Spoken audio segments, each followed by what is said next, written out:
Кандай бери сабак барасыңбы? Жакшы, жок. Бүгүн бара албайт окшойм.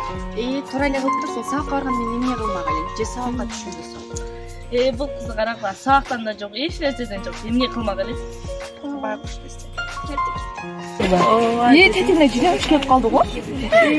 Буну кара. Келдиңби? Үйүңдө кийим менен келе алсың. Хотя бы капшон менен жакаңыңды болсоң болмок. Могу чачтарың карайсың таралбаган. Эски кийимди кийип келгенден көрө үйүңө жаңы кийим кийип келсең болот эле го. Ошону айтсам. Жок дегенде шындан да ушундай болуп киштебагы. Сумкаларда жүк. Жаңы кийим сатып алган акча жокко эмнени айтасың? Ошо акчасы болсун эми.